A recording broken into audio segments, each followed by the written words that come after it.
For 3,000 years, the galactic concord had been built on a lie, in the magnificent Great Hall, where thousands of glowing crystals floated like captive stars. Representatives from 17 different species mingled, confident in their power. But one story, a cautionary tale told to children, was the bedrock of their peace. The story of the humans, a species so violent they burned their own planet to a cinder. It was a perfect story, except for one detail. It wasn't true. And the truth was about to come knocking. If you want to know how a forgotten species brought an entire galactic empire to its knees, stick around. 3 millennia of peace, of shared knowledge and prosperity. Standing near the center of the hall, Ambassador Kathra felt a surge of pride. Her people, the silver-skinned Salvani, had been pillars of this alliance for nearly 2,000 of those years. Their forearms were a symbol of diplomacy, 2 always held in reserve. Her large, dark eyes scanned the room, observing. "Ambassador," a deep voice rumbled behind her. She turned to face High Commander Vorsh, a mountain of a Morthani, nearly 3 meters tall with skin like plated armor. "You look a million light-years away." "I was just thinking about our history," Kathra replied, her voice soft. "About the long road we've all traveled together." Vorsh let out a sound like grinding rocks, which was his version of a laugh. "History is for academics and kids. The future is what matters." "But the future grows out of the past," Kathra countered gently. "We can't know where we're going if we forget where we've been." Vorsh gestured dismissively at the grand hall. "What matters is that we're here now, the 17 species, united, unstoppable." Kathra nodded, but a strange chill crept into her thoughts. A ghost of a memory, a story her grandmother used to tell her about the species that wasn't here. The 18th species, the humans. She shook the thought away. They were ancient history, less than dust. But far away, in a quiet office on a research station circling a dead star, a young Salvani scientist named Rilken was digging up that dust. Rilken wasn't interested in fame or groundbreaking discoveries. He was obsessed with the past's unsolved mysteries. He spent his days lost in forgotten archives, convinced that history held secrets that could change everything. That night, he was sifting through data from the very dawn of space travel. These were records from a time before the Concord even existed, when the galaxy was a much wilder place. His 4 eyes darted across the flickering screen.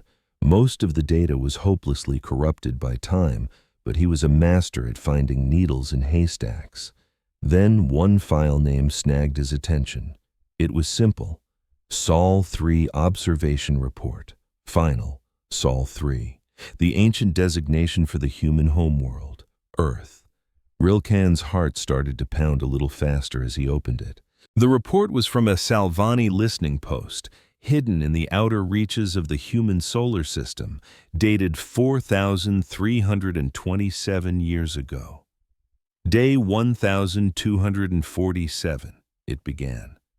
The humans are progressing at an alarming rate.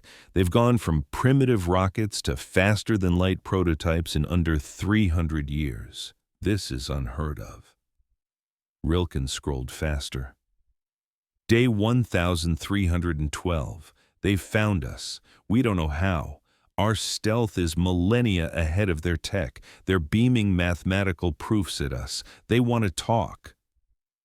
Day 1340. The Council has forbidden contact. The humans are deemed too dangerous, their history too full of war. Day 1456. Their first interstellar probes have launched. At this rate, they'll be a true star-faring species within 2 centuries. Then the tone shifted. Day 1522. Emergency report. Global war has erupted on Earth. They're using atomic weapons. Cities are being erased from orbit. The atmosphere is turning to poison.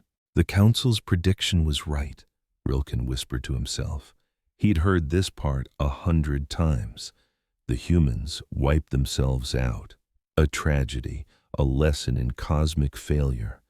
But the report didn't end there. Day 1534, an unexpected development.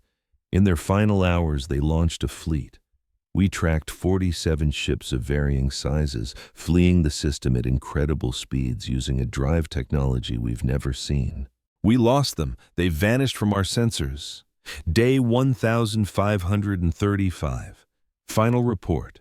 Earth is a dead world. No life remains. However, for the record, not all humans perished. An unknown number escaped. The Council has deemed them a non-threat, lost in the empty void between galaxies. This mission is concluded. May their fate be a warning. Rilken leaned back, his mind reeling. His hands were trembling. 47 ships, an entire civilization's worth of survivors. And the mighty conquered had just let them go, written them off. For 4,000 years, the galaxy believed the humans were extinct. But what if they weren't? That evening, after the assembly, Ambassador Cathra found an urgent classified message waiting in her quarters. It was from a junior researcher in the science division. Ambassador, it read, my name is Rilken.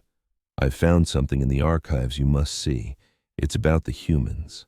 That same cold feeling washed over her again, stronger this time. Come to my quarters, now, she replied. Rilken arrived moments later, his silver skin practically glowing with youthful energy, his eyes a mix of terror and exhilarating discovery. Without preamble, he showed her everything. The old report, his voice shaking as he explained its implications. It's a fascinating historical footnote, Cathra said carefully, but it changes little. They fled into the great empty. There's nothing out there. They would have perished. That's what I thought too, Ambassador, Rilken said, his voice dropping, until I found this.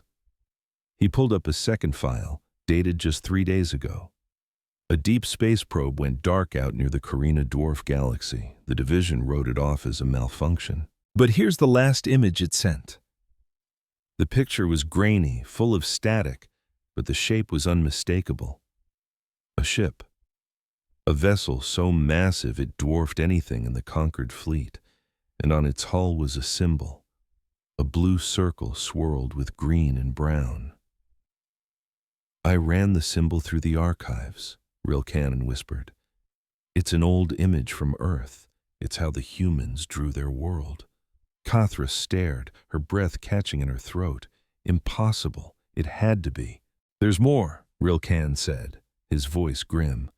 2 more probes in that sector have vanished, and yesterday a science vessel sent to investigate went silent, just gone. No distress call, nothing. The cold feeling was no longer a whisper. It was a block of ice in her chest. It was fear. We have to inform the Council, she said, her voice firm. I agree, Rilken said. But Ambassador, what do we tell them? That the species we used as a boogeyman for 4 millennia might not only be alive, but might be coming home. My grandmother used to say they were like fireworks. They live for maybe 80 to 100 years, a blink of an eye for our kind. But in that brief flash, they burned brighter than any other species we had ever known. They loved with everything they had. They hated with that same fire. They never forgot a favor, and they absolutely never forgot a betrayal. We have to tell them the truth, Cathra urged. We have to admit we might have made a catastrophic mistake. We stood by and watched as the humans scorched their own planet, and we didn't lift a finger to help. We knew some escaped, but we chose to look the other way, assuming they'd just vanish into the cold darkness between the stars. She gazed at the image of the colossal ship again, a vessel larger than anything her people, the conquered, had ever dreamed of building. If they're still out there, she whispered, that means they've had 4,000 years to remember what we did. 4,000 years to get stronger. 4,000 years to make a plan.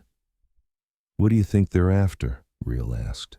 Cathra was silent for a long time. She remembered her grandmother's stories of humanity, a history drenched in war and violence, but also overflowing with breathtaking art, music, and love. She thought about how the conquered had treated them, observing them like a science experiment before ultimately abandoning them to their fate. "I have no idea what they want," she finally admitted. "But I know this much. Whatever they turned into out there in the void, we had a hand in creating it. And now we're going to have to face it." 3 days later, the Concord Council convened for an emergency session.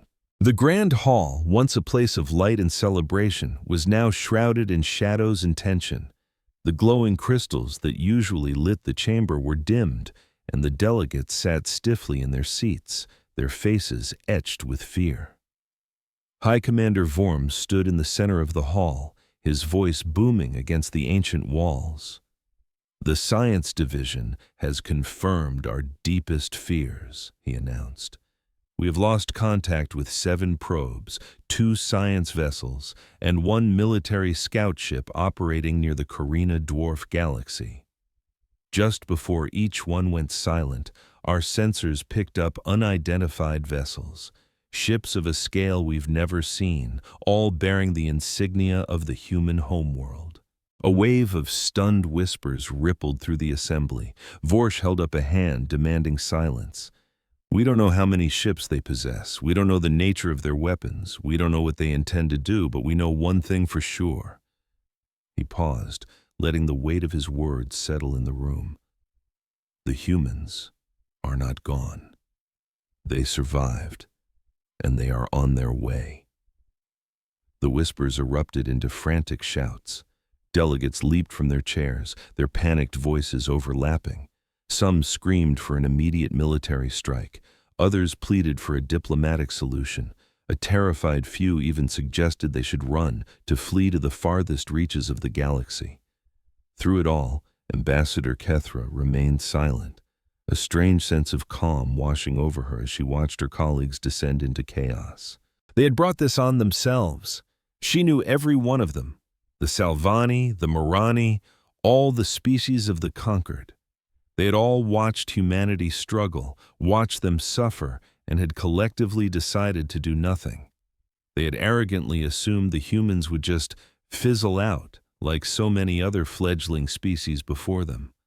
But humans weren't like the others. Her grandmother had taught her that a long, long time ago. Humans don't surrender. Humans don't fade away. Humans endure. And now, after 4,000 years of total silence, they were back. Kathra looked up at the darkened crystals hanging high above, thinking of the glorious future Vorsh had once promised, a future of 17 species, united and powerful. That future was now dead. A new one was just beginning, and Kathra had a sinking feeling it wouldn't be written by the conquered, but by the very species they had left for dead among the stars. The humans were no longer a cautionary tale. They were real, and their memory was long. Commander Yolf had been a part of the Conquered's 3rd exploratory fleet for more than 200 years. She'd seen wonders beyond imagination. She had witnessed the birth of stars in fiery nebulas. She had set foot on worlds made of pure crystal under the glow of 3 suns. She'd even met beings that lived in the vacuum of space, drifting through the void like majestic living ships. But she had never, ever been afraid. Not truly terrified. Not until this moment. Her ship, the Vigilance, was the crown jewel of the 3rd Fleet. It boasted a crew of 8,000 and carried enough firepower to shatter a small moon. For 2 centuries, it had been more than a match for any threat they'd ever faced. But now, staring at the image on her command screen, Yolf felt like she was captaining a child's bath toy. The ship hanging in the void before them was beyond comprehension. It was a perfect deep black that seemed to drink the light around it. Its design was unlike anything the Conquered had ever conceived, long and sharp, with aggressive angles that reminded Yolfith of a predator's jaw. Rows upon rows of weapons ports lined its hull, more armaments on one vessel than in her entire fleet combined. And it wasn't alone. Behind that first monstrous ship, more shapes began to materialize from the darkness. Dozens of them, then hundreds, then what seemed like thousands. They just kept appearing. A relentless tide of black ships emerging from nothing, like phantoms taking form in the shadows. "Commander," her sensor officer's voice trembled. "I'm getting a count. It's over 12,000 ships and more are still arriving." 12,000 ships. The entire combined military of all 17 conquered species numbered around 15,000 vessels. These humans, this ghost species that was supposed to be extinct, had built an armada that could challenge the might of the whole galaxy in just 4,000 years of silence. Yolvath's hands clenched the arms of her command chair. Her three hearts hammered against her ribs so violently she could hear the pounding in her ears. She had to do something, say something. Her crew was looking to her, their faces pale with terror. "Open a communication channel," she commanded. "Broadcast on all frequencies." "Channel is open, Commander." Yolvath drew a shaky breath. She was about to speak to a species that had been a ghost for 4 millennia. A species her people had left to die. What could she possibly say? "Unidentified vessels," she began, her voice steady despite the turmoil inside her. "This is Commander Yelvath of the Galactic Concord. We approach in peace. We wish to open a dialogue. Please respond." There was only silence. The human ships hung in space, a silent, unmoving wall of shadow. Seconds stretched into agonizing minutes. Yolvath was starting to think they weren't even listening. Then, a voice crackled through the speakers. It was a language she didn't recognize, but a moment later, her ship's translator activated, and she heard the words in her own tongue. "You forgot about us." The voice was eerily calm. There was no rage in it, no hatred, just a simple, cold statement of fact. That was a mistake. The message shot across the galaxy like a wildfire. Every species, every planet heard it. The humans were back. They were alive, and they hadn't forgotten a thing. On the Selvani homeworld, Ambassador Cathra watched the recording of the human fleet on a loop. She counted the ships. She analyzed their terrifying designs. She desperately tried to grasp what she was witnessing. The humans had been a young race when they torched their world, barely spacefaring.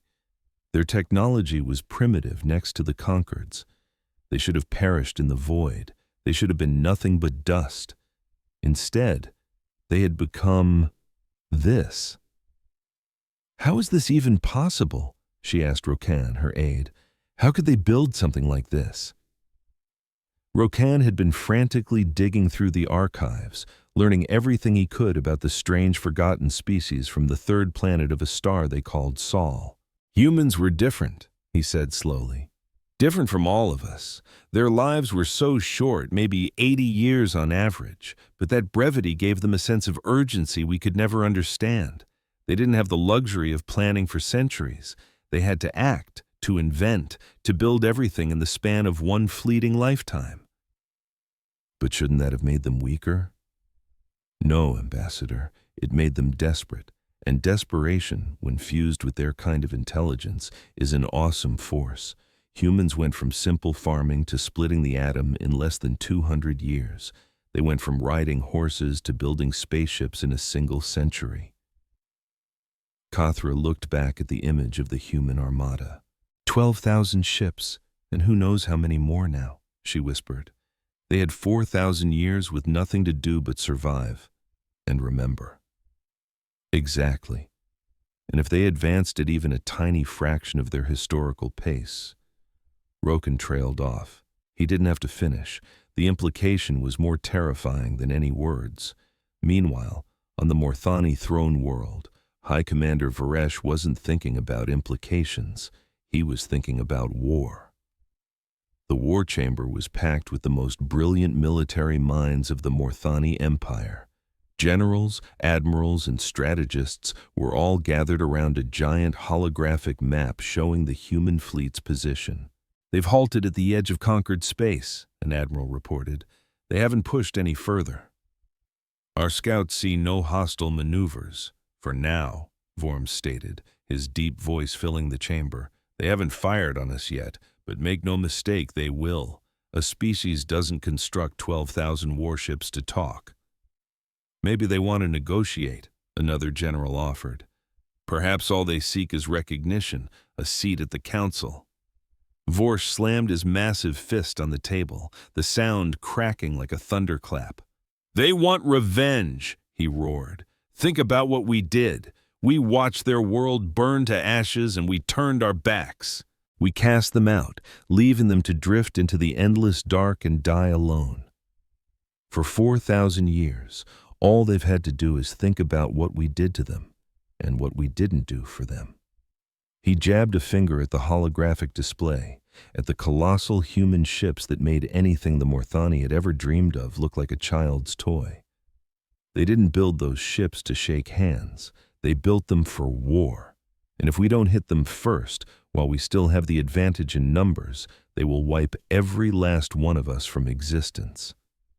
A heavy silence fell over the chamber.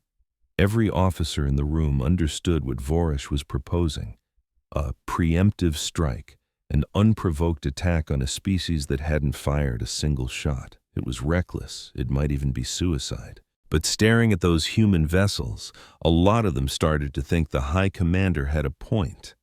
"The Conquered Council will never sign off on an attack," one admiral finally spoke up. "The Sylvani will veto it. The Keithnar will refuse to join. Then we won't ask the Council," Vorsh said, his eyes like chips of granite. "The Morthani Empire has dealt with threats before without our so-called allies. We'll do it again. Start prepping the fleet. Every ship, every reserve. We launch in 30 days. Word of the Morthani mobilization spread like a bad rumor through conquered space. It was supposed to be top secret, but you can't hide that many ships, that many soldiers, that many supply chains moving at once." Ambassador Kthura found out from her intelligence network. As she read the report, a cold, sickening dread twisted in her gut. "Fools," she whispered to the empty room. "Absolute, galaxy-ending fools." She immediately reached out to the Keithnar. They were the oldest of all the spacefaring races, the very founders of the conquered. They were wise, patient, and saw things the younger species often missed. The Keithnar elder that shimmered into view on her screen was ancient beyond words. His skin was like old crinkled paper, thin and pale and mapped with dark spots. A soft, gentle light glowed from within his eyes. "Ambassador Kethra," he said, his voice sounding like the rustle of dry leaves. "I've been expecting you to call. Elder, you have to stop the Morthani. If they attack the humans without cause, it could be the end of everything. The end of the conquered. Maybe the end of us all." The elder remained silent for a long, heavy moment. When he finally spoke, his voice was barely a whisper. "I cannot stop the Morthani, Ambassador. They're afraid, and fear makes people do very stupid things. But I can tell you something that might help you make sense of this. Anything, Elder, please. When the humans first started reaching for the stars, we watched them. All of us did. We saw a species with incredible potential. They were brilliant, resilient, and unbelievably determined. In so many ways, they were a reflection of ourselves in our youth. Then, why didn't you help them? Why did you let them burn?" The elder closed his eyes. For a moment, he didn't look wise, just old and tired and filled with a deep sadness. "Because we were afraid, Ambassador. We saw their potential, yes, but we also saw their capacity for violence, their constant wars, their ability to despise one another over differences we found meaningless. We looked at humanity and saw a mirror of ourselves. We saw what we could have been if we hadn't learned to control our own demons. He opened his eyes again, and Kathra saw an emotion she had never seen in a Keithner before. Shame. We told ourselves they would just destroy themselves, that it was unavoidable, that there was nothing we could do. But the truth is, we were terrified of what they might become. We were scared they would eventually surpass us. So we watched. And we waited. And when their world was engulfed in flames, we told ourselves it was for the best. And now, they're back. Yes, they're back. And they are everything we were afraid they would be, and then some. Kathra felt tears welling up, and she couldn't tell if they were from sorrow or fear. What do we do, Elder? How do we possibly fix this? The Keithnar elder was silent for what felt like an eternity. When he finally spoke, his words were weighed down by 4,000 years of regret. I don't know if this can be fixed. Ambassador, some mistakes are just too big. Some wounds run too deep. But I'll tell you this, the Morthani are planning to attack because they assume the humans are monsters. They believe the only path to survival is to kill the humans before the humans can kill them. And what do you believe? I believe that the humans are not monsters. Not yet, anyway. They've had 4,000 years to become monsters, and they haven't attacked. They haven't torched our worlds or hurt our people. They simply arrived. They showed us what they've become. They reminded us that they are still here. They just want us to know they're out there. Yes, they want us to know. They want us to remember. And they want us to understand that we can't just ignore them anymore. Kathra let that sink in. She thought about the simple message the humans had sent. You forgot about us. That was a mistake. It wasn't a threat, she realized now. Not really. It was a statement of fact. A declaration. A way of saying, we're still here, we made it, we matter. What happens if the Morthani attack? She asked. The elder's eyes seemed to grow darker. Then we will all find out if the humans have become monsters after all. And I have a terrible feeling we won't like the answer. 23 days after first contact, Commander Yolvath got new orders. She was to hold her position and just watch. She was not to engage the human fleet under any circumstances. She wasn't to do anything that could be seen as a provocation. She was relieved. Her ships were still hanging in the void, completely surrounded by the mind-bogglingly huge human armada. For 23 days, nothing had happened. Neither side had budged. Neither side had powered a weapon. They just stared at each other across the emptiness of space, two civilizations sizing one another up. But on the 24th day, everything changed. A new wave of ships blinked onto her sensors, not human ships. Morthani. Thousands of them, the entire military power of the Morthani Empire, dropping out of hyperspace in a formation that meant only one thing. Commander, her sensor officer yelled. The Morthani are powering up weapons. They're targeting the human fleet. Yolvath felt the blood in her veins turn to ice. Get me a channel to the Morthani flagship, now. Channels open. High Commander Voresh, this is Commander Yolvath of the 3rd Fleet. Stand down your weapons. Do not engage. I repeat, do not engage. Voresh's voice crackled back, cold and hard as steel.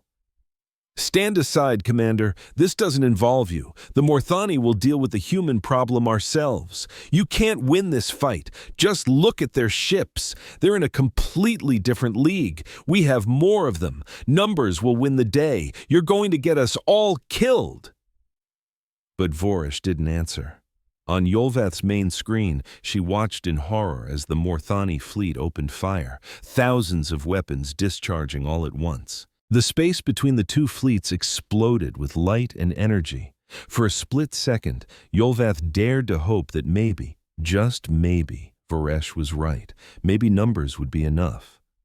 Then the human ships started to move. They moved in a way Yolvath had never seen before. They were fast, impossibly fast, gracefully dancing through the storm of Morthani weapons fire as if it were nothing.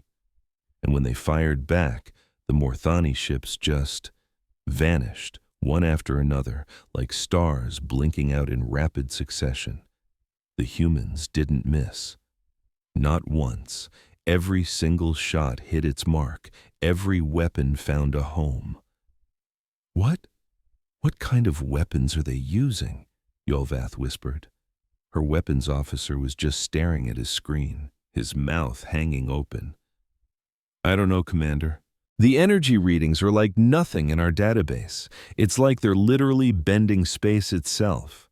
The battle, if you could even call it that, was over in less than an hour.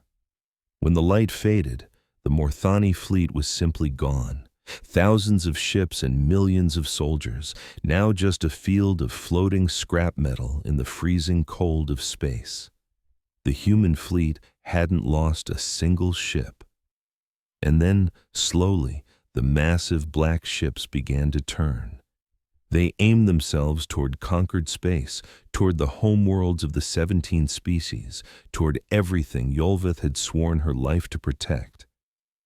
A new message came through. The same calm voice as before.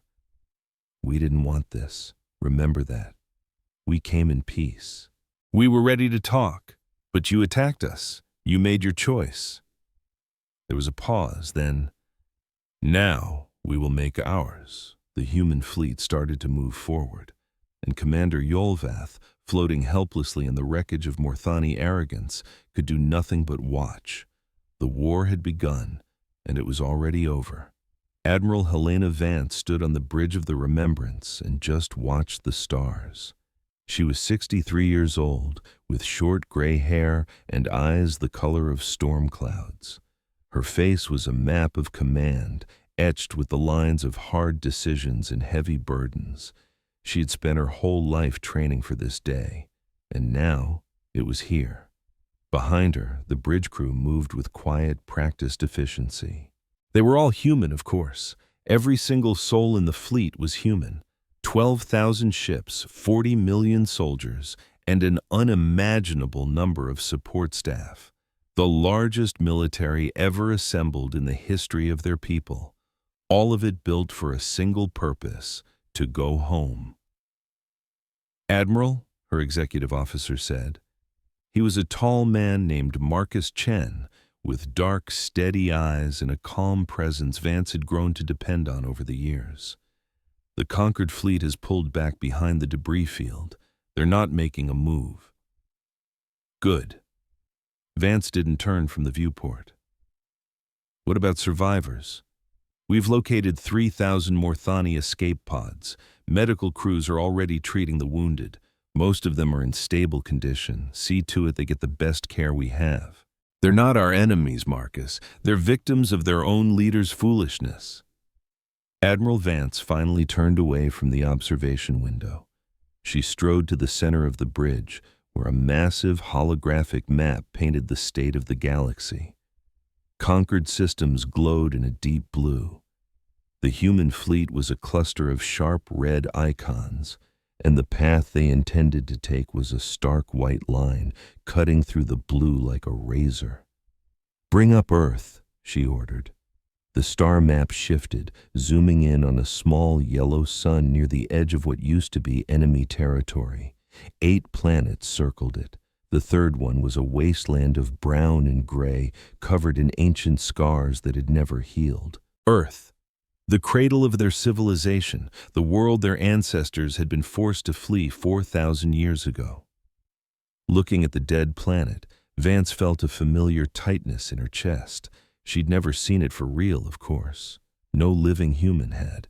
It was a place that existed only in history files and stories passed down through generations like a holy book. But she knew its story. Every single human did. It was the first lesson they learned as children. the story of how their world was set on fire. The story of how the aliens, the conquered, had just stood by and watched it burn. And the story of how 47 ships, carrying the last remnants of humanity, escaped into the endless dark. Those ships had journeyed for centuries, crossing impossible distances. They finally found a new home in a galaxy far away, on a brutal planet that took everything they had just to stay alive. They built, they fought, and they nearly went extinct 100 times over, but they held on. And by surviving, they became strong. "Admiral," Commander Chen's voice broke her reverie. "We're getting a priority transmission from the Conquered Council. They're asking for immediate negotiations." Vance gave a cold smile, completely devoid of warmth. "Of course they are. They saw what our fleet did to the Morthani. Now they're ready to talk." "Should I block the transmission?" Chen asked. Vance paused for a second. A part of her, a very primal part, wanted to say yes, to just ignore their pleas and carve a path of fire right through the heart of their so-called civilization. But that wasn't why they'd come all this way. It wasn't what their ancestors would have wanted. It wasn't what being human was about. "No," she said at last. "Put them through. Let's hear what they have to say. It's about time they understood who we are and what we've come for." The transmission appeared on the main view screen, a private channel showing a room crowded with alien faces. Vance recognized a few of them from the history vids: the silvery-skinned Salvani, the gigantic Morani, and the ancient, wise-looking Kethnar. All 17 species of the Conquered were there, clearly in an emergency meeting. "Admiral Vance," a Salvani began, her voice steady but laced with an undercurrent of fear that Vance could easily detect. "I am Ambassador Kuthra of the Salvani Collective. On behalf of the Galactic Conquered, I want to express our deepest regrets for the Morthani Empire's actions. Their assault was not authorized, and it does not represent the will of this council." "That might be true," Vance replied coolly. "But the Morthani are members of your Conquered. Their ships fly your banner. You gave them the power to attack us. You don't get to wash your hands of them just because it backfired." A large, gray-armored Morthani male with furious eyes stomped forward. "We acted to defend the Conquered from your invasion. You show up from the void with a war fleet, and you expect us to just roll over? You're the aggressors here, human." Vance just stared at him for a long, heavy moment. When she finally spoke, her voice was quiet, but it held a steel that made the Morthani warrior instinctively take a step back. "Aggression? You want to talk about aggression? 4,000 years ago, my ancestors watched their world die. They saw their cities turn to glass, their families vaporized, their entire civilization burned down to radioactive ash. And while it was happening, your Conquered did nothing. You watched. You hid in your listening posts and recorded every last scream." She took a step closer to the screen, her gaze sweeping across the stunned alien faces. "We had tried to contact you. We sent messages begging for help, asking to join your great civilization. We didn't want war. We wanted peace. We wanted to be a part of something bigger, and you ignored us. You judged us as too dangerous, too primitive. You decided to let us die." "That was 4,000 years ago," the Morthani shot back. "None of us were alive back then. You can't hold us responsible for what our ancestors did." "Neither can we," Vance countered. "But we are all living with the consequences of those choices, aren't we?" The entire chamber went dead silent. Vance let that silence hang in the air, letting them feel the crushing weight of history. "When our ancestors fled Earth," she continued, "they took everything they could salvage: data cores, artifacts, scientific knowledge, genetic codes.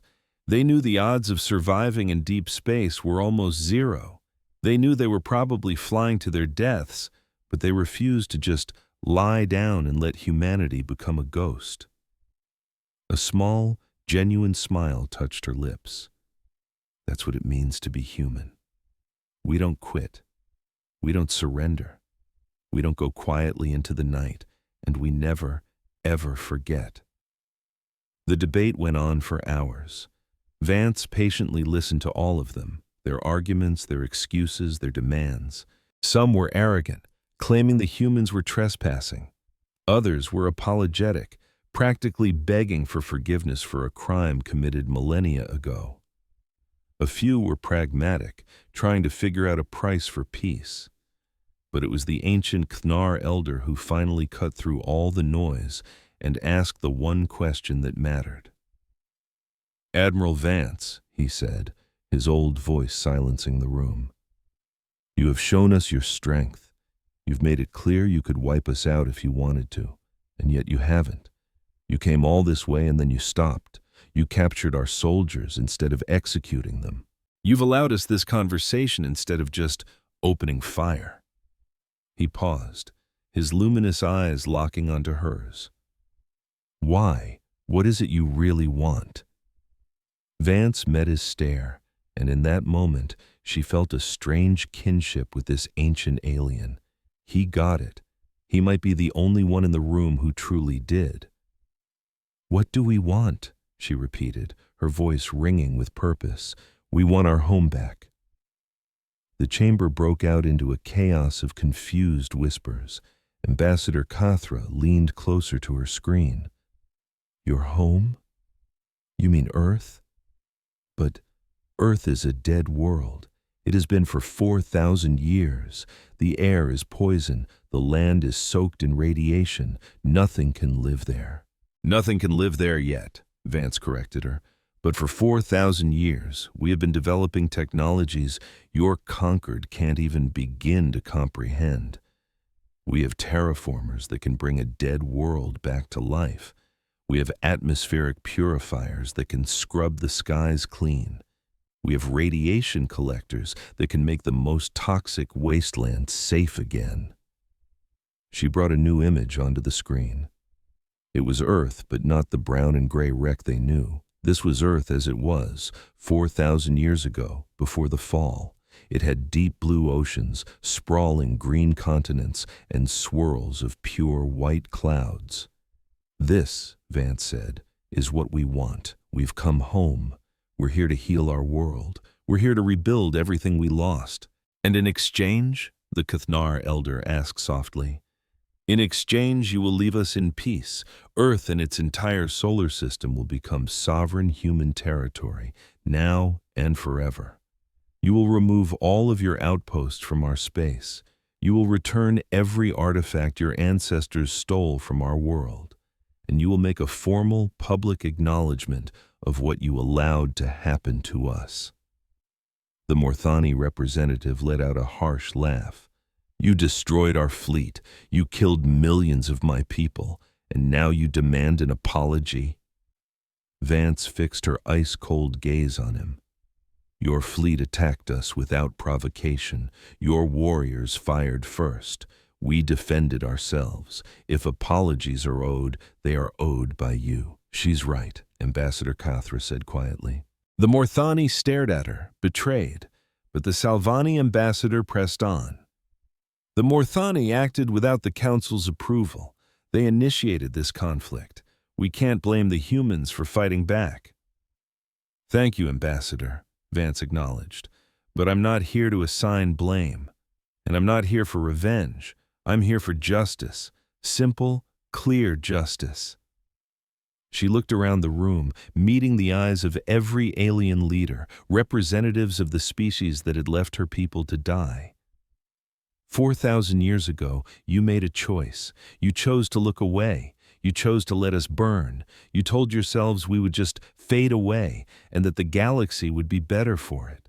"We were wrong," the Khnar elder stated simply.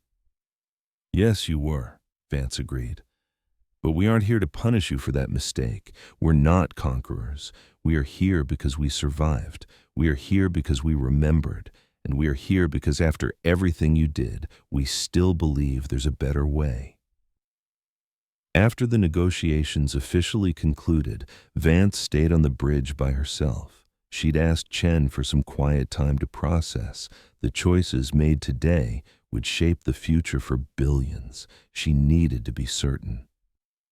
She walked back to the main view screen, looking out at the endless sea of stars. Somewhere out there, beyond all the light years, her true home was waiting. They called the planet New Terra. It was the world our ancestors discovered, the one they made their own. I was born there, grew up in its cities, and explored its wild forests and oceans. It was a beautiful place, in a tough kind of way. Our founders had picked it well. But it was never Earth. Every kid in our society learned about the real Earth. We heard about its endless blue skies and rolling green hills. We learned of the incredible animals and plants, things that now only exist as genetic codes locked away in high-tech vaults. We were taught its history, its cultures, its art. We learned about everything that was lost, and we never, ever forgot what was done to us. I can still hear my grandmother telling me stories about the desperate escape from Earth. She was just a little girl during the Exodus, one of the youngest to make it out. She described watching through a tiny porthole as Earth got smaller and smaller, a little blue speck fading into the blackness of space. "We never stopped loving it," she always said, her voice filled with a deep sadness. "Even when we knew we could never go back, Earth was always home." Now, for the first time in 4,000 years, we could go back. We had the technology to heal our broken world, to bring back what had been wiped out. And we had the military might to make the ones who conquered us show us respect. But that power gave us a massive choice. We could use it for payback. We could light up their worlds just like they had burned ours. We could make the entire galaxy pay for what it did to humanity. Or we could choose a different path, something better.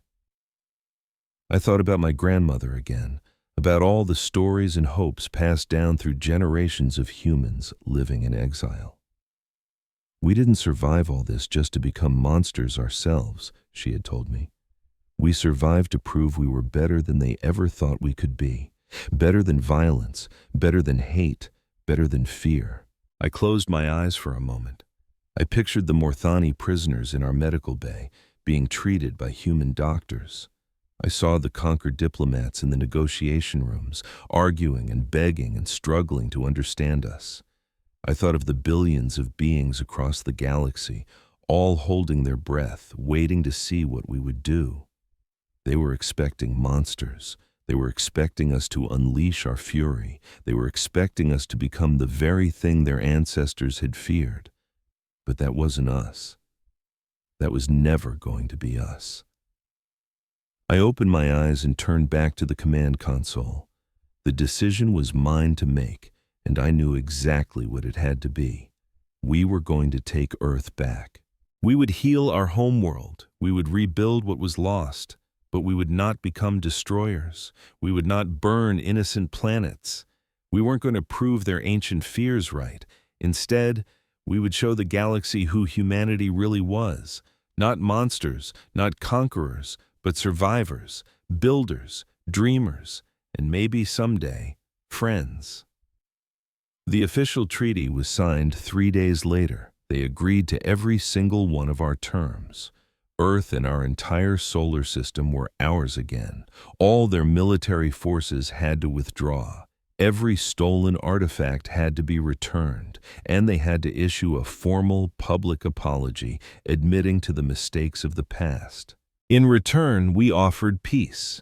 We wouldn't attack their worlds. We wouldn't meddle in their affairs. We would live separately, but peacefully, until the day came when we could meet as true equals. It wasn't perfect. Some on both sides wanted more. Morthani hardliners were screaming for revenge after we crushed their fleet. Human extremists argued that the conquered should be made to suffer. But the deal held. Slowly, carefully, the galaxy started getting used to a new reality. Humanity wasn't a myth anymore. We weren't a forgotten memory. We were real, we were powerful, and we were here to stay. And I, Admiral Helena Vance, standing on the bridge of my flagship, the Remembrance, as our fleet began the long journey toward Earth, allowed myself a small smile. We were finally going home. The talks were over, but the real work was just starting. Ambassador Cathra watched from the observation deck of her ship as the human fleet passed by. An endless stream of dark, powerful warships, all pointed toward the dead world they called Earth. She had volunteered for this mission. When the Conquered Council had asked for someone to go with the humans and observe, Cathra was the first to raise her hand. Some thought she was brave, others thought she was a fool. She just thought of herself as curious. She had to understand these beings. She wanted to know how they had survived, how they had become so strong, and how they held on to hope for 4,000 years in exile. But the biggest question of all was why they chose mercy when they could have had revenge. "Ambassador," a voice said from behind her. She turned. A human woman stood in the doorway, tall and lean with dark skin and hair pulled into a neat braid. She wore a simple gray military uniform adorned with a few medals. "Captain Torres," Cathra acknowledged. "Thank you for seeing me." Captain Alina Torres simply nodded and came to stand beside her at the huge window. For a moment they both just watched the fleet drift by in silence. "You wanted to learn about us," Torres said at last. "Our history, our journey. I've been assigned to answer your questions." "I appreciate that. I have so many." "I'm sure you do," Torres replied. Her voice was flat, but Cathra sensed a hint of bitterness just beneath the surface. "Ask whatever you want. I'll give you an honest answer." Cathra took a moment to frame her first question. There were a million things she wanted to ask, but one burned brighter than the rest. "How did you survive?" she asked. "Our records show 47 ships left Earth. That's barely anything. The journey to the Carina dwarf galaxy must have taken centuries. How did you not all perish out there?" Torres was quiet for a long time. When she finally spoke, her voice was soft, heavy with memories that weren't hers but had been passed down like a sacred inheritance. "It wasn't easy," she said. "The first few years were the hardest. The founders planned for everything they could, but space is a cruel teacher. Equipment failed, supplies dwindled, sickness spread like wildfire through the crowded ships. A lot of people died."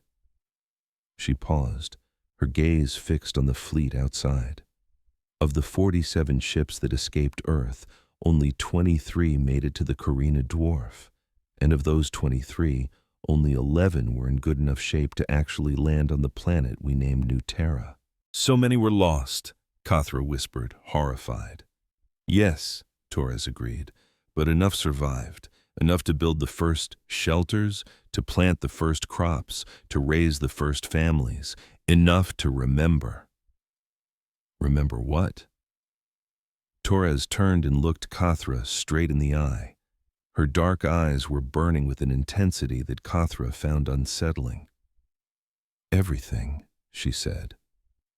"We remembered the cities we lost, the families we had to bury, the beautiful world we were forced to run from, and we remembered who was responsible." A chill went down Cathra's spine. "The conquered," she said. "The conquered who watched our world burn and did nothing. The conquered who logged our extinction in their files and just flew away. The conquered who told themselves we deserved it, that we were too violent and primitive to be allowed to live." Torres turned back to the window. "We never forgot that. Every generation told the story to the next. Every child learned about Earth. Every adult took an oath to remember. We built our entire civilization on that memory and on the promise of revenge." Torres shook her head slowly. "Well, no, that's what the Morthani thought. That's what all of you expected. But you were wrong." Over the next few weeks, Cathra learned more about human history than any non-human ever had. Captain Torres was her guide, walking her through the fleet's archives, introducing her to historians and showing her records preserved for 4,000 years. She learned about the brutal early years on New Terra, where just staying alive was a victory. The humans had faced challenges that would have shattered most species. The planet was unforgiving, with wild temperature swings and deadly creatures. Resources were almost non-existent. Their population was tiny. But the humans adapted. They always adapt, Torres explained one day. That's our greatest strength. We change, we learn, we become whatever we have to be to survive. She showed Cathra images of the first settlements, small domes of metal and plastic clinging to the rocky surface like desperate hands. Then she showed images from 100 years later, bigger buildings, stronger materials, the first signs of a real city. And then images from 1,000 years after that, sprawling cities that touch the horizon, factories churning out technological wonders, a civilization that had clawed its way up from nothing. But you didn't just survive, Cathra said, amazed. You thrived. You built a fleet more powerful than anything the Conquered has ever dreamed of. How? For the first time, Torres smiled, a small, sad curve of her lips. Because we had to, she said. We knew that someday we were coming back to Earth, and we knew that when we did, you'd be waiting for us. You would see us as a threat, just like you did all those centuries ago. They knew we'd come back to try and stop them, so you didn't just build an army, you built a guarantee, she said. You built so much strength that no one would ever dare touch you again. You built enough power so you could demand respect instead of begging for it. An image flickered to life on the screen, a shipyard so massive Cathra couldn't comprehend its scale, with hundreds of vessels in different stages of being built. This is the Forge, Torres explained. It's the largest construction facility in human space. Every ship in our fleet, every weapon, every engine, every single plate of armor was made right there. How long did it take to build all this? Cathra breathed. 3,000 years, that's how long the official construction program ran. But the real planning started long before that, Torres continued. The founders began designing these ships before they ever set foot on New Terra. They knew exactly what they would need. They knew what they were working toward. Cathra just stared at the screen, speechless. 3,000 years of labor, all aimed at a single unwavering goal. The sheer dedication was almost impossible to grasp. And this was all for revenge, she whispered. No. The ambassador's voice was firm. This was all for justice. There's a big difference. As the fleet neared Earth, Cathra put in a request to speak with Admiral Vance. She had to understand the leader of these humans, to see what drove her and what she truly hoped to achieve. Vance agreed to meet. They sat in the Admiral's private quarters, a simple, sparsely decorated room. The only personal touches Cathra could spot were a few photographs on the wall, showing faces she didn't recognize. My family, Vance said, noticing where Cathra was looking. My parents, my grandparents, my great-grandparents. We keep detailed records of our ancestors. It helps us remember where we come from. That's a beautiful tradition, Cathra said. It's a necessary one. For us, memory is everything. Without it, we'd lose ourselves completely. Cathra nodded, a flicker of understanding dawning on her. These humans weren't driven by simple hatred or rage.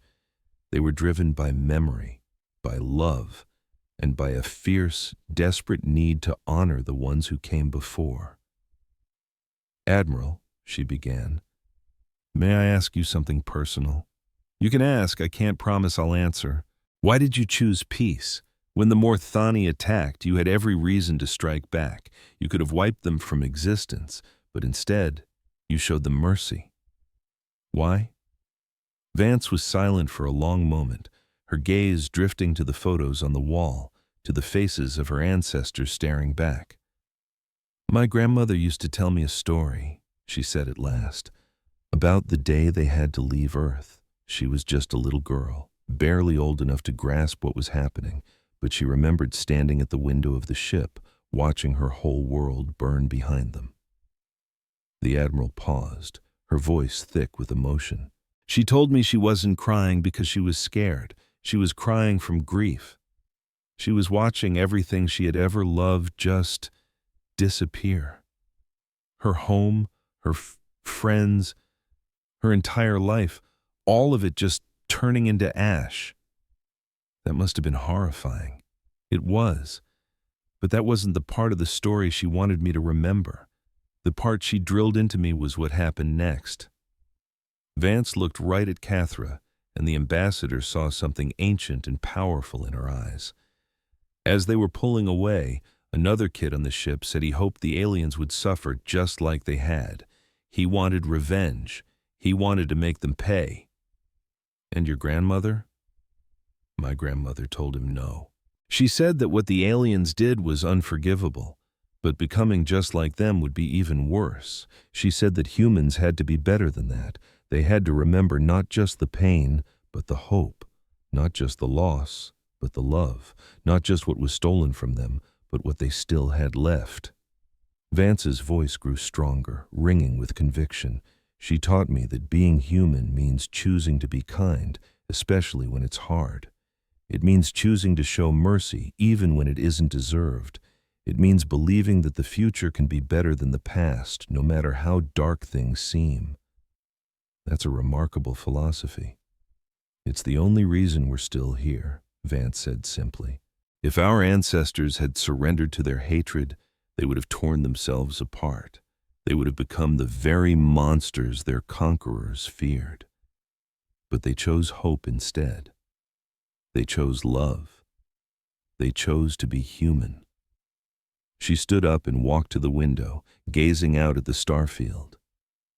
When the Morthani attacked us, I felt that same rage that little boy felt 4,000 years ago. I wanted to destroy them.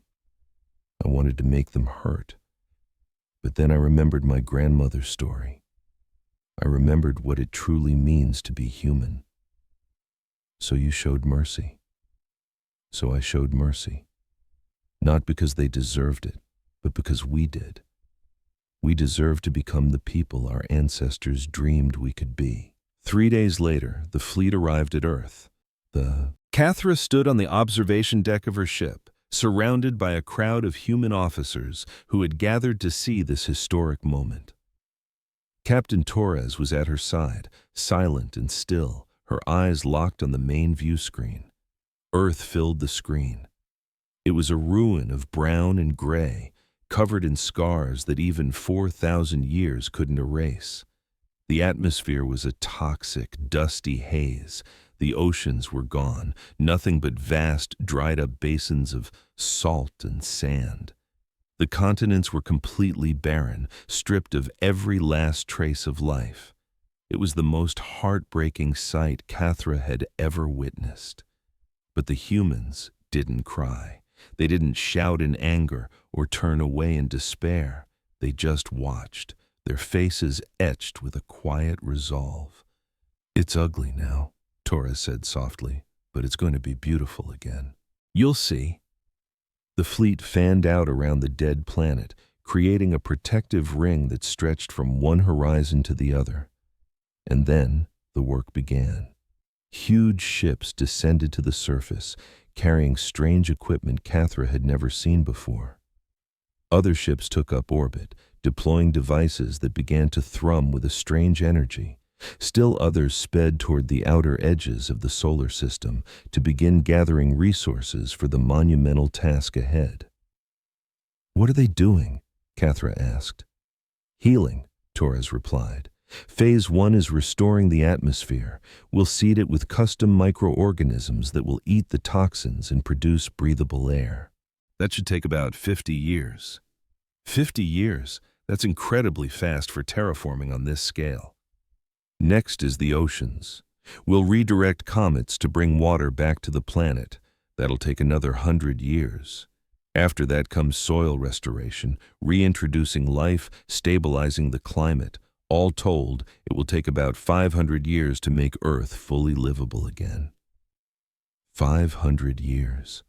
After the 4,000 years the humans had already waited, it seemed like nothing. It was a testament to their infinite patience. "You won't live to see it finished," Cathra stated. "None of the people working on it now will." Torres smiled. It was a sad smile, but it was also full of pride. "No, we won't, but our children will, and their children after them. That's what it means to be human. We plant trees knowing we'll never sit in their shade. We build cathedrals we'll never get to worship in. We chase dreams that take generations to come true." She looked at Earth, at the dead world that would one day be alive again. "We do it because it matters, because hope matters, because the future matters, even if we're not in it." Tears welled up in Cathra's eyes. She had come here expecting to find vengeful monsters. She was prepared for anger, hatred, and violence. Instead, she found something else entirely. She found a people who had been broken and had chosen to rebuild. A species that had been cast out and had chosen to forgive. A species that had been given every excuse to become cruel, but had, against all odds, chosen to remain kind. She had found humans. And in that moment, as she watched them begin the long, painstaking work of healing their wounded home world, she finally understood. Their ancient conquerors had been wrong about them. They had been wrong from the very start. Humans weren't monsters to be feared. They were miracles to be admired. 500 years flowed by like a river, slow and steady at first, then rushing toward its final destination. Ambassador Cathra did not live to see Earth's restoration completed. Neither did Captain Torres or Admiral Vance or any of the others who were there at the beginning. They lived out their lives and passed on, leaving behind children and grandchildren who carried the torch of their work. But their legacy endured, and on the day Earth's rebirth was officially declared complete, their names were spoken with deep reverence by the generations who had inherited their dream. The ceremony was held in a valley once known as the Great Rift. 500 years earlier, it was just another barren scar on a dying planet. Now it was vibrant and green, teeming with trees, wildflowers, and the music of running water. Birds soared overhead, their songs carried on the wind. Admiral Chen stood before the massive gathering, surrounded by thousands of humans and hundreds of alien observers. She was the great-great-great-great-granddaughter of Marcus Chen, who had been Admiral Vance's executive officer on the journey home. And just like her ancestor, she had devoted her life to the dream of a restored Earth. "Today," she declared, her voice echoing across the valley from floating amplifiers, "we celebrate a dream that took 4,500 years to achieve, 4,000 years of exile and 500 years of healing. And now, finally, we are home." A massive cheer erupted from the crowd. Humans hugged each other, tears of joy streaming down their faces. The alien observers watched in respectful silence, fully understanding the incredible weight of the moment they were witnessing. Imagine being told your home, your entire planet, is a lost cause. Everyone you know, everything you love, written off, abandoned by a galaxy that decided you weren't worth saving. That's the story of humanity, left to die on a poisoned world while the rest of the universe moved on. But what if the descendants of those survivors didn't just survive? What if they came back to get the most poetic and perfect revenge imaginable? Stick with me, because this story of how humanity turned the ultimate injustice into their greatest triumph is one you won't want to miss. Centuries later, on a vibrant green Earth brought back from the dead, Admiral Chen stood before a massive crowd. This celebration wasn't just for them, the children of the returned. It was for the ghosts, the founders who scraped a living on a hostile new world, eating nutrient paste and patching their shelters with nothing but grit. It was for the dreamers who stared at alien stars, telling their children stories of a blue and green world they'd never seen. And surprisingly, she said it was for their allies, beings from the very alliance that had once left them for dead, who found the courage to say, "Our ancestors were wrong." Standing quietly in that diverse crowd was a young alien named Cuthral. She looked young, maybe 50 in her species years, but her eyes held the weight of centuries. Her ancestor was the first to reach out to humanity, and Cuthral had her journals, secret records detailing the fear, the guilt, and the spark of hope that started it all. She knew about the forbidden friendship between her ancestor and the human captain, a bond that secretly laid the groundwork for this very day. When the official speeches ended, Cuthral navigated the crowd to find Admiral Chen, who greeted her with a knowing smile. "I wouldn't have missed this for anything," Cuthral said. "My ancestor would have been so proud to see this. I'm here for her." Admiral Chen's gaze softened. "I think she would have been." They stood watching humans and aliens laughing together, a scene that was once pure fantasy. "Do you know the last thing my ancestor wrote in her journal?" Cuthral asked quietly. She wrote that humans shattered her understanding of the universe. She thought a species was trapped by its history, but humanity proved that you can choose your future no matter how dark your past is. Admiral Chen nodded. A profound insight. Cuthral added, "She also hoped we'd learn from you, not how to build weapons, but how to build hope across generations, how to believe." But had they learned? Cuthral's smile was a small, hopeful thing. "Some have," she admitted. "And maybe that's how real change begins, not in a tidal wave, but one person at a time." In the decades after that ceremony, a shocking proposal was made. Humanity was invited to join the very galactic alliance that had abandoned them. The debate was furious. Many humans, their hearts still carrying the scars of their ancestors, refused. "They left us to die," they argued. "We will stand alone, proud and independent." But a different voice emerged, a voice of quiet strength. "The past is written in stone," they argued, "but the future is a blank page. Joining them isn't surrender, it's an opportunity. We can be the voice inside that alliance that ensures no one is ever abandoned again." In a surprising turn, that argument won. Humanity joined the Galactic Council not as a junior partner, but as a full equal. Their ships, born from struggle, flew beside those who had known only peace. Their scientists, who had learned to innovate with scraps, now led galaxy-wide projects. This was the beginning of their revenge, not one of destruction, but of influence. The Morthani, a warrior race that had once attacked the returning human fleet out of fear, became their most stunning ally. At the formal alliance ceremony, the Morthani leader publicly apologized, a gesture that sent ripples across the galaxy. "We were wrong," he declared. "We saw you as monsters, but when you had every right to destroy us, you showed us mercy. You taught us that true strength doesn't need cruelty." Admiral Chen, now humanity's first galactic representative, accepted with grace that was more powerful than any weapon. "We don't want your gratitude," she replied, her voice echoing in the great hall. "We want your friendship. We want to build a future where no world is left to burn. That is the only repayment we will ever need."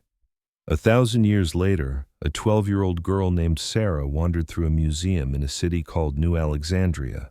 She had bright, curious eyes, and she was tracing the story of her people. The museum was a testament to survival, a quiet tribute to the generations who had clawed their way back from the brink. Sarah saw it all: the grainy images of old Earth choked with poison, the the desperate exodus into the black unknown, the crude, wind-swept shelters on their first refuge world. Then she saw the images of the return, a massive fleet of human-made ships appearing like ghosts out of the void, and the 500-year project that breathed life back into their dead home world. At the very end of the museum was a quiet room called the Hall of Memories. It held the personal effects of humanity's greatest heroes. Sarah found herself staring at a single display case. Inside was a faded photograph of a woman in an old military uniform, her hair gray, her eyes like steel. There was a profound sadness in her expression, but also a glimmer of fierce hope. "That's Admiral Helena Vance," a gentle voice said from behind her. Sarah turned to see a kindly old museum guide. "I know," Sarah whispered. "She's the one who brought us home." The old man smiled. "That's true. But do you know the real reason she did it? The part they leave out of the history books?" Sarah shook her head. The old man motioned to a nearby bench. "Admiral Vance kept a secret journal. It wasn't found until long after she was gone. In it, she wrote about her deepest fears and her wildest hopes. And on the very day the fleet arrived back at our dead Earth, she wrote something that changed everything we thought we knew about our own history." "What did it say?" Sarah asked, her voice barely a whisper. The old man closed his eyes, reciting the words by heart. She wrote, "Today I saw our dead world. It is broken, scarred, and lifeless. But looking at it, I didn't feel despair. I felt hope. Because I knew we had the power to heal it. I knew that someday, children who had never known exile would play in meadows where nothing had grown for 4,000 years. That is why we came back. Not for revenge, not for justice, but for them, for the children who will inherit the world we are building." Tears welled in Sarah's eyes as she looked back at the woman in the photo. "She was a good person," she said. "She was," the old man agreed. "But the secret is, she wasn't special. She was just a human, scared and hopeful, trying to make the right choice. And that is the most important lesson in this whole museum." He gestured around them. "Every hero you see here was just an ordinary person who chose to do something extraordinary. They were terrified, but they acted anyway. They had doubts, but they kept hoping. They could have given up, but they kept going." He put a gentle hand on Sarah's shoulder. "That's what it means to be human. It's not about being perfect. It's about choosing, every single day, to build more than you destroy, and to hope more than you fear." Sarah thought about the long, impossible journey of her people. She looked at the future stretching out before her. "Do you think," she asked, "we'll keep choosing the right way?" The old man's smile was full of hope. "I think so. After all, it's what we do best." His smile was ancient and kind, filled with a deep acceptance. "I don't have the answer. Nobody does. The future isn't set in stone, you know. Each new generation has to face that choice for itself. But I can tell you this, for 4,000 years, when we had every excuse to turn into monsters, we chose to stay human. When we could have wiped out our enemies, we chose to offer them friendship instead. When we had the power to burn the galaxy for what was done to us, we chose to rebuild our own world." He glanced at the photograph of Admiral Vance one last time. "We've made our share of mistakes, and we'll certainly make more. But as long as we never forget who we are and what we stand for, I believe we'll be all right. I believe we'll keep picking hope over hatred, love over fear, and forgiveness over revenge." He turned back to Sarah, his eyes twinkling. "That's the lesson your ancestors learned out there, in the cold darkness between the stars. That's the gift they passed on to you. And it's the gift you'll pass to your children, and they'll pass to theirs forever and ever, until time itself runs out." Sarah gave a slow, deliberate nod. It all clicked into place, She finally understood what it truly meant to be human. It meant holding the weight of the past on your shoulders while building a foundation for the future. It meant making a choice every single day to be worthy of the ones who came before you and the ones who would follow. It meant you never forget, but you never, ever give up. Her gaze fell on Admiral Vance's photo one last time, on the face of the woman who had guided her people out of the long night and back into the dawn. "Thank you," she whispered, not sure if she was talking to the old man, the Admiral, or to every human who had ever dared to hope and dream. With that, she turned and walked out of the museum, stepping into the brilliant sunshine of a world that had once been dead but was now bursting with life. The sky above was a perfect cloudless blue. The grass under her feet was a vibrant green. She could hear birds singing in the nearby trees and the distant, happy sound of children laughing. It had taken 4,500 years, but they had finally made it. They were home. Miles above the planet, a lone station hung silently in orbit. It was an older model, one of the very first constructed during the Great Restoration. Now, it served as a floating monument, a solemn reminder of everything that was lost and everything that had been won back. On the station's observation deck, a simple plaque was mounted on the wall, engraved with the words, "Admiral Helena Vance had spoken so long ago, on the day humanity's fleet finally returned to its ancestral home." The words read, "We abandoned Earth because we would not become monsters. We spent 4,000 years in the darkness, building, dreaming, and hoping. We have returned not for vengeance but for redemption, not to tear down but to heal, not to prove we could be as cruel as the galaxy believed, but to show we could be so much better than anyone ever imagined. This is our home, this is our history, and this is our future. We are human, and we remember it all." Far below the plaque, the Earth continued its silent, graceful spin in the vastness of space, a living jewel, shimmering blue and green against the endless night. It was beautiful. It was home. And this time, it was forever.